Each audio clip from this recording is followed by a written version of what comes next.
The ghost of Sketoe's hole, sometimes called hole that will not stay filled, is a popular ghost story in Dale County, Alabama. The legend says that Bill Sketoe, a Methodist minister and Confederate soldier, was unjustly hanged by other Confederate soldiers in 1864 for desertion and treason. His spirit is said to haunt the site since then. Let's take a look at the story as it is often told and then some interesting facts about it. According to the tale, Sketoe had served in the Confederate Army but had received permission to return home to look after his sick wife. During his journey he was waylaid on the afternoon of December 3, 1864, as he crossed the wooden bridge over the Choctawhatchee River north of Newton. Captain Joseph R. Breer and his men dragged the preacher into the nearby woods, beating him and trying to get him to confess that he was a deserter. They also accused him of being in cahoots with pro-Union forces who were operating in the area, a treasonous act in their eyes. Sketoe, being a minister, prayed forgiveness for the men torturing him instead of pleading for mercy for himself. This infuriated Captain Breer, who ordered him to be hanged from a nearby oak tree. However, the soldiers didn't take into account how big and tall Sketoe was and hadn't strung him up high enough. Bill's feet touched the ground, preventing him from being killed. So the soldiers dug a hole under his feet to accomplish their deadly goal. Afterwards, Sketoe's body was displayed briefly in Newton as a warning to others.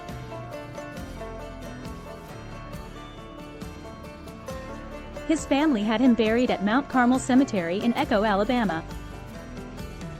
Over the years, the hole the men dug to accomplish the execution became known as Sketoe's hole. It was said that the hole would never stay filled, no matter how much dirt or trash was put in it. Some people believed that this was because Sketoe's ghost was still there, sweeping the hole out clean. Others thought there was a mundane reason for this happening.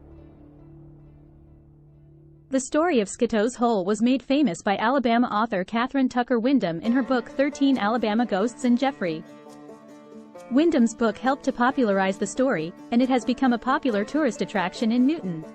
Today, the site of Sketoe's lynching lies beneath the Alabama Highway 134 bridge over the Choctawhatchee River. The hole itself was filled in by tons of rock to reinforce the bridge in 1990 after extensive flooding in the area. It seems that the ghost wasn't able to clear away that much rock. Now, let's take a look at some of the facts and people around the story. One aspect of the story that has been called into question is if Sketoe was ever a member of the Confederate Army. While the records aren't 100% accurate and complete, there is no indication that Sketoe ever served. Ministers were typically excused from being drafted. Also, some stories say the reason that Sketoe has no record is that he had paid for a substitute to take his place. However, this practice had been illegal for some time when the lynching took place.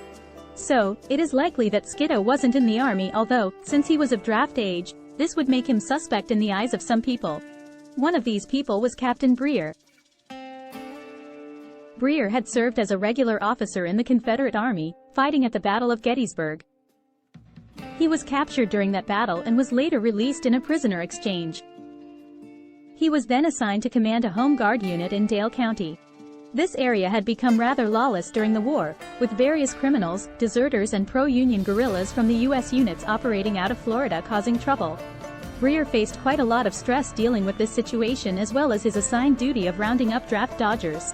During this operation he had lost men under his command to the outlaw elements in the area and had already hanged several men for treason. In short, when he encountered Sketoe, he was out for blood and everyone was a suspect.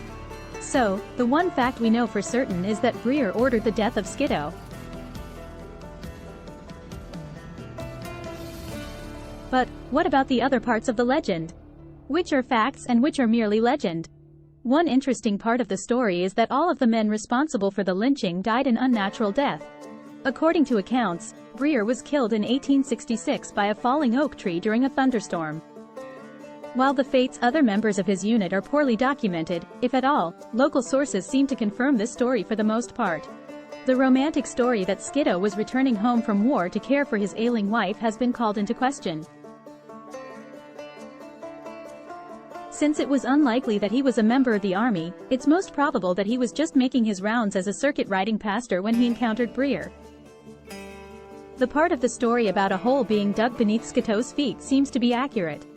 This information was described by several men in the unit as well as witnesses who arrived after the hanging.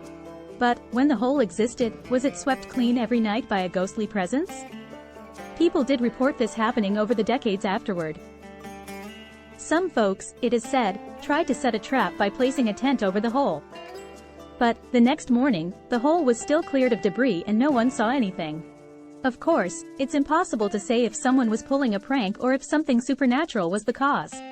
Some local residents have indicated that a person, or persons, were responsible for cleaning out the hole frequently out of respect for their friend and pastor.